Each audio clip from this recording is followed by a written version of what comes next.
ഹരേ കൃഷ്ണ. വൈകുണ്ഠത്തിലേക്ക് സ്വാഗതം. ഇന്ന് പറയുന്നത് അഭിജിത്ത് നക്ഷത്രത്തെക്കുറിച്ചാണ്.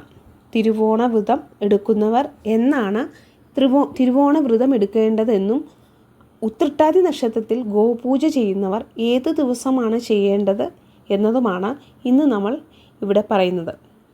ആദ്യം അഭിജിത്ത് നക്ഷത്രത്തെക്കുറിച്ച് പറയാം. അഭിജിത്ത് നക്ഷത്രത്തെക്കുറിച്ച് എല്ലാവർക്കും തന്നെ അറിയാവുന്ന ഒരു നക്ഷത്രമാണ്. ഏതൊരു കാര്യം നമ്മൾ അഭിജിത്ത് നക്ഷത്രത്തിൽ ചെയ്താലും അതിൽ നമുക്ക് വിജയമുണ്ടാകുമെന്നാണ്. ഈ ഒരു സമയം 24 മിനിറ്റ് സമയം നമ്മൾ എന്താണ് ചെയ്യേണ്ടത് എന്ന് പറഞ്ഞാൽ 2 നെയ്ദീപം കൊളുത്തി ഭഗവാൻ കൃഷ്ണൻ്റെ നാമങ്ങൾ ചൊല്ലാവുന്നതാണ്. എന്തുകൊണ്ടാണ് ഭഗവാൻ കൃഷ്ണൻ്റെ നാമങ്ങൾ എന്ന് പറഞ്ഞാൽ ഭഗവാൻ കൃഷ്ണനാണ് ആരും തന്നെ ഈ ഒരു നക്ഷത്രം നഷ്ടപ്പെടുത്തി കളയാതിരിക്കാൻ വേണ്ടി എന്നു കരുതി തൻ്റെ മയിൽപ്പീലികൾക്കിടയിൽ ഒളിപ്പിച്ചു വെച്ചു എന്നാണ് പുരാണങ്ങളിൽ പറയുന്നത്. ശിവഭക്തർക്ക് ശിവഭഗവാന്റെ നാമങ്ങൾ ചൊല്ലാം, ദേവീഭക്തർക്ക് ദേവിയുടെ നാമങ്ങൾ ചൊല്ലാവുന്നതാണ്. അതിനോടൊപ്പം തന്നെ അഭിജിത്ത് സ്തുതി 3 തവണ ചൊല്ലാവുന്നതാണ്.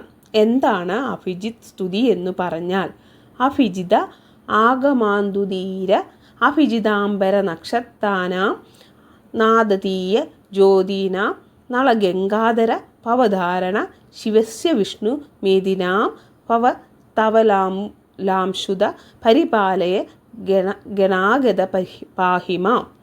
ഇത് ഞാൻ എങ്ങനെ ചൊല്ലിയാൽ നിങ്ങൾക്ക് ബുദ്ധിമുട്ടായിരിക്കും.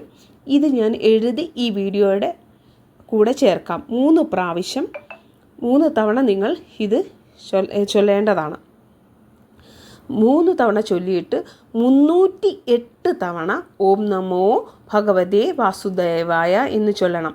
ഈ അഭിജിത്ത് സ്തുതി 3 വട്ടം നോക്കി ചൊല്ലിയതിന് ശേഷം 3 തവണ ചൊല്ലിയതിന് ശേഷമാണ് 308 തവണ നാം ഓം നമോ ഭഗവതേ വാസുദേവായ എന്ന് ചൊല്ലാവുന്നതാണ്.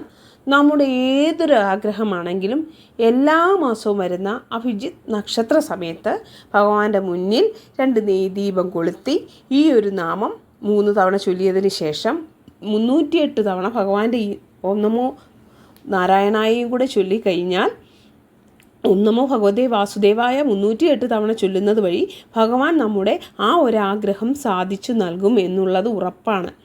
ഇനിയിപ്പോൾ എല്ലാവർക്കും വിളക്ക് കൊളുത്താൻ ചിലപ്പോൾ സാധിച്ചു എന്ന് വരില്ല. വിളക്ക് കൊളുത്താൻ സാധിക്കില്ല എന്നുണ്ടെങ്കിൽ പോലും നിങ്ങൾ എവിടെയാണെങ്കിലും അവിടെ ഇരുന്നു കൊണ്ട് ഭഗവാന്റെ നാമങ്ങൾ ചൊല്ലുകയും അത് കേൾക്കുകയും ചെയ്യുക.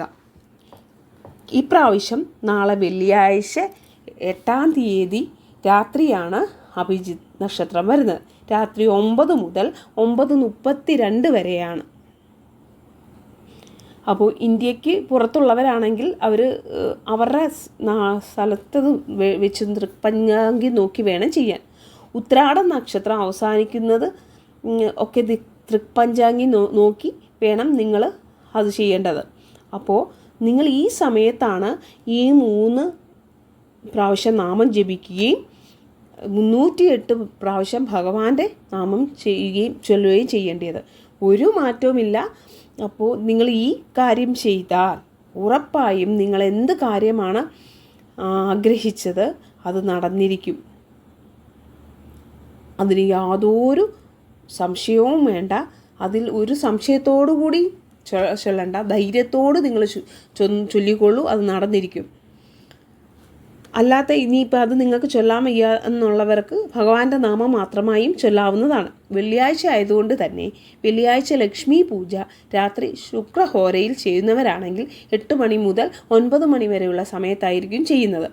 അപ്പോൾ അതിനുശേഷം ഈ ഒരു കാര്യവും കൂടി ചെയ്യാവുന്നതാണ്. അതായത് നാളെ 8 മണി മുതൽ 9 മണി വരെയുള്ള ലക്ഷ്മി പൂജയ്ക്ക് ശേഷം നിങ്ങൾക്കിത് ചെയ്യാവുന്നതാണ്. മനസ്സിലായി കാണുമെന്ന് വിചാരിക്കുന്നു. വെള്ളിയാഴ്ച ആയതുകൊണ്ട് തന്നെ നാളെ രാവിലെ തന്നെ വീട്ടിൽ പടിപൂജ ചെയ്യുന്നവരൊക്കെ തന്നെ രാവിലെയുള്ള ശുക്രഹോരയിൽ പടിപൂജ ചെയ്ത് 27 ഏലയ്ക്ക കൊണ്ട് മഹാലക്ഷ്മി പൂജ ചെയ്യാവുന്നതാണ്. രാവിലെ നിങ്ങളുടെ സമയം പോലെ പടിപൂജ ചെയ്ത് മാവില തോരണമൊക്കെ കെട്ടി അതിനുശേഷം 27 ഏലയ്ക്ക കൊണ്ട് മഹാലക്ഷ്മിക്ക് പൂജിക്കാവുന്നതാണ്. പിന്നീട് നിങ്ങൾക്കത് നിങ്ങളുടെ ഭക്ഷണത്തിന് എന്തെങ്കിലും ആവശ്യത്തിനായിട്ട് പായസമൊക്കെ വെക്കാൻ വെജിറ്റേറിയൻ ഉപയോഗത്തിനായിട്ട് ആ ഏലക്ക ഉപയോഗിക്കാവുന്നതാണ്.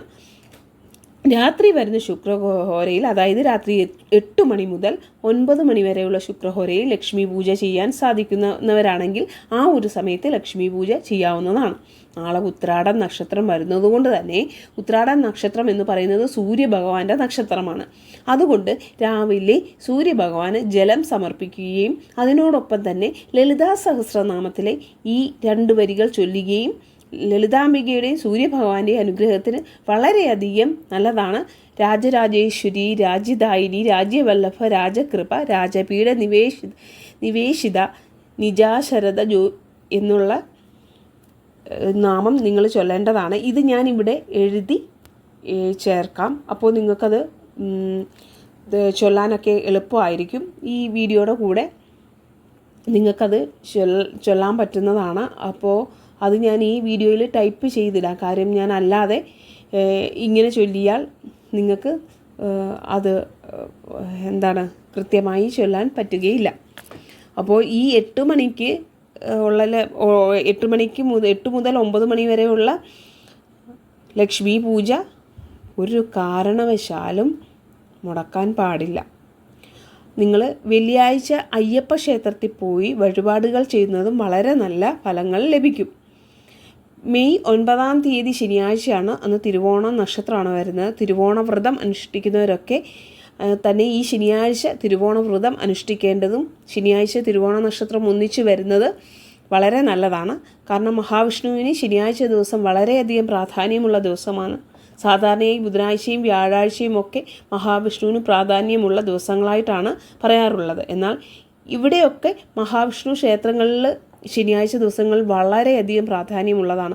അതിന് ഒരുപാട് കാരണങ്ങളുണ്ട്. അതുകൊണ്ട് തന്നെ തിരുവോണ നക്ഷത്രവും ശനിയാഴ്ചയും ഒന്നിച്ചു വരുന്നതുകൊണ്ട് ഈ ഒരു ദിവസം വ്രതം അനുഷ്ഠിക്കാൻ സാധിക്കാത്തവരാണെങ്കിൽ പോലും അടുത്തുള്ള ഭഗവാന്റെ ക്ഷേത്രത്തിൽ പോവുകയോ അല്ലെങ്കിൽ വീട്ടിലിരുന്നാണെങ്കിലും ഭഗവാന്റെ നാമങ്ങൾ ചൊല്ലുവാൻ യാതൊരു കാരണവശാലും മറക്കല്ല്. പറ്റുന്നവർ ഭഗവാന് തുളസിമാല സമർപ്പിച്ച് പ്രാർത്ഥിക്കുന്നത് വളരെ ഉത്തമമാണ്. ഓം നമോ നാരായണായ 108 തവണ ശനിയാഴ്ച ചൊല്ലുന്നത് വളരെ വളരെ ഉത്തമമാണ്. നല്ല ഫലങ്ങൾ നൽകും. നിങ്ങൾ ഈ വീഡിയോ റിപ്പീറ്റ് ചെയ്ത് കേൾക്കണം. കാരണം പലയിടത്തും ലാഗ് വരും. കാരണം ഞാൻ വീഡിയോയിൽ ഒറ്റ ഇരിപ്പിൽ ഇരുന്നങ്ങ് പറയുകയാണ്. അപ്പോൾ അതിന് ഏറ്റക്കുറച്ചിലുകൾ വരും. നിങ്ങളതുകൊണ്ട് ക്ഷമയോടുകൂടി ഒന്നും കൂടി ഇത് ചെയ്യണം എന്നുള്ളവർ റിപ്പീറ്റ് ചെയ്ത് കേൾക്കുക. അതിൽ സംശയം തോന്നിയാൽ ഈ വീഡിയോയുടെ താഴെ നിങ്ങൾക്ക് ഒന്നും കൂടി പറഞ്ഞു തരണം എന്ന് പറഞ്ഞാൽ അത് ഞാൻ പറഞ്ഞു തരും. അപ്പോൾ അമ്പലത്തിലൊന്നും പോകാൻ പറ്റാത്തവർ നിലവിളക്ക് കൊളുത്തി ഈ ഒരു നാമം ചൊല്ലാവുന്നതാണ് 108 തവണ. നിങ്ങൾ ആദ്യമായിട്ടാണ് നമ്മുടെ ഈ ചാനൽ കാണുന്നതെങ്കിൽ നിങ്ങൾ സപ്പോർട്ട് ചെയ്യണം. ഇഷ്ടപ്പെട്ടാൽ സബ്സ്ക്രൈബ് ചെയ്യുകയും ദൈവഭക്തിയുള്ളവരിലേക്ക് ഇത് ഷെയർ ചെയ്യണം. നിങ്ങൾക്ക് കൂടുതലായിട്ട് എന്തെങ്കിലും അറിയണമെന്നുണ്ടെങ്കിൽ ഈ വീഡിയോയുടെ താഴെ ഈ പറഞ്ഞതിൽ എന്തെങ്കിലും ഒന്നും കൂടി പറഞ്ഞു തരണം, വ്യക്തമായി പറഞ്ഞു തരണം എന്നുണ്ടെങ്കിൽ ചോദിച്ചാൽ മതി. നമ്മളുടെ ദോഷങ്ങൾ, മുൻജന്മ പാപങ്ങളൊക്കെ തീരുന്നതിന് വേണ്ടിയാണ് നമ്മൾ ഗോപൂജ, കർമ്മവിനകളൊക്കെ തീരുന്നതിന് വേണ്ടിയാണ് ഗോപൂജ ചെയ്യുന്നത്.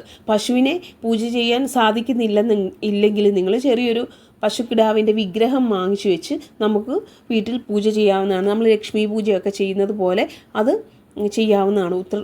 ഉത്രട്ടാതി നക്ഷത്രത്തിലാണ് ഈ ഗോപൂജ ചെയ്യേണ്ടത്. ഉത്രട്ടാതി നക്ഷത്രം വരുന്നത് ദിവസം നോക്കിയാണ് നമ്മൾ ഈ ഗോപൂജ ചെയ്യേണ്ട. അന്ന് രാവിലെ മുതൽ വൈകിട്ട് വരെ ഏത് സമയത്തും നിങ്ങൾക്ക് ഇത് ചെയ്യാവുന്നതാണ്. അപ്പം ഗോപൂജ കൊണ്ട് പിന്നെ പശുവിന് ചെറുപയറും ശർക്കരയും കൂടെ വേവിച്ച് കൊടുക്കാം. തലേ ദിവസം വെള്ളത്തിൽ പയറിട്ട് വേവിച്ചിട്ട് പിറ്റേ ദിവസം കൊടുക്കാം. അല്ലെങ്കിൽ ഇതിൽ ശർക്കര വെള്ളത്തിൽ ചെറുപയർ ഇട്ടിരുന്നിട്ട് അങ്ങനെയും കൊടുക്കുന്ന വളരെ നല്ല ഫലം നമുക്ക് ലഭിക്കും.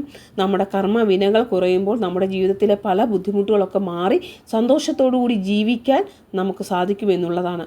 ഒരേ ഒരു ദിവസം കൊടുത്തിട്ട് കർമ്മവിനകൾ കുറയുന്നൊന്നും ചിന്തിക്കരുത്. അത് കണ്ടിന്യൂസ് നിങ്ങൾ ഈ നാളിൽ ഇങ്ങനെ കൊടുക്കാൻ ശ്രമിക്കണം. നിങ്ങളുടെ പരിസരത്തൊക്കെ സ്വന്തം വീട്ടിൽ പശു ഇല്ലെങ്കിൽ പരിസരത്ത് എവിടെയെങ്കിലും ഉണ്ടെങ്കിൽ അങ്ങനെ ചെയ്യാവുന്നതാണ്. അപ്പോൾ ഇതൊന്നും മറക്കല്ല്. എല്ലാം നിങ്ങൾ ഭക്തിയോടുകൂടി കാര്യങ്ങളെല്ലാം കൃത്യതയോടുകൂടി റിപ്പീറ്റ് ചെയ്ത് ഈ വീഡിയോ കേട്ടതിന് ശേഷം നിങ്ങൾ ചെയ്യുക. നിങ്ങൾക്ക് വളരെ പ്രയോജനമുണ്ടാവും. നിങ്ങളുടെ ജീവിതം തന്നെ മാറി മറിയും. വെള്ളിയാഴ്ചകളിൽ ഇതൊക്കെ ചെയ്യാൻ പറ്റുക എന്ന് വെച്ച് കഴിഞ്ഞാൽ ഭയങ്കര ഭാഗ്യമാണ്. എല്ലാവരും ഈ വീഡിയോ ശ്രദ്ധയോടുകൂടി കേട്ട് നിങ്ങൾ മനസ്സിലാകാത്ത ഭാഗം ഒന്നും കൂടി കേട്ടിട്ട് അത് ചെയ്യാൻ ശ്രമിക്കണം. അപ്പോൾ വളരെ ഭഗവാന്റെ ഒരു സാന്നിധ്യം നിങ്ങളുടെ കൂടെ ഉണ്ടാവും. ലക്ഷ്മി ദേവിയുടെ സർവ്വ ഐശ്വര്യങ്ങളും ഉണ്ടാവും. സാമ്പത്തിക ബുദ്ധിമുട്ടുകളെല്ലാം മാറി സർവ്വ ഐശ്വര്യങ്ങളും കൊണ്ട് നിങ്ങളുടെ ജീവിതം നിറയും. ഭഗവാന്റെ അനുഗ്രഹം എല്ലാവർക്കും ഉണ്ടാകട്ടെ. ഈ വീഡിയോ നിങ്ങൾക്ക് ഇഷ്ടപ്പെട്ടു എന്ന് ഞാൻ വിചാരിക്കുന്നു. നിങ്ങൾക്കിത് പ്രയോജനകരമായി എന്ന് വിചാരിക്കുന്നു. അങ്ങനെ ഉണ്ടെങ്കിൽ നിങ്ങൾ നമ്മളെ സപ്പോർട്ട് ചെയ്യണം. വീഡിയോ കേട്ട് അതിലൊക്കെ ഉപരി നിങ്ങൾ ഈ വീഡിയോ കേട്ട് ഒരു സപ്പോർട്ട് ചെയ്തില്ലെങ്കിൽ പോലും നിങ്ങൾ ഈ വീഡിയോയിൽ പറഞ്ഞിരിക്കുന്നത് പോലെ നാളെ ചെയ്യാൻ ശ്രമിക്കുക. നാളത്തെ വെള്ളിയാഴ്ച ദിവസവും അഭിജിത്ത് നക്ഷത്രം ഒക്കെ വരുന്ന ദിവസം പ്രയോജനപ്പെടുത്തുക. നിങ്ങളുടെ ജീവിതത്തിന് സർവ്വ ഐശ്വര്യത്തിനുമായി അത് പ്രയോജനപ്പെടുത്തിയെടുക്കാൻ നിങ്ങൾക്ക് ഓരോരുത്തർക്കും സാധിക്കട്ടെ. ഞാൻ പ്രാർത്ഥിക്കുന്നു നിങ്ങളിൽ ഭഗവാന്റെ സാന്നിധ്യം ഉണ്ടാകട്ടെ. നാളെ ഇത് എൻ്റെ ഈ സത്സംഗത്തിലുള്ള ഓരോരുത്തർക്കും ചെയ്യാൻ സാധിക്കട്ടെ. നിങ്ങൾക്ക് എന്തെങ്കിലും കാരണവശാൽ സാധിച്ചില്ലെങ്കിൽ നാമജപത്തിലെങ്കിലും ആ സമയങ്ങളിൽ നിങ്ങളായിരിക്കുവാൻ മനസ്സ് കാണിക്കണം. എല്ലാവരെയും ഭഗവാൻ അധികമായി അനുഗ്രഹിക്കട്ടെ. ഹരേ കൃഷ്ണ.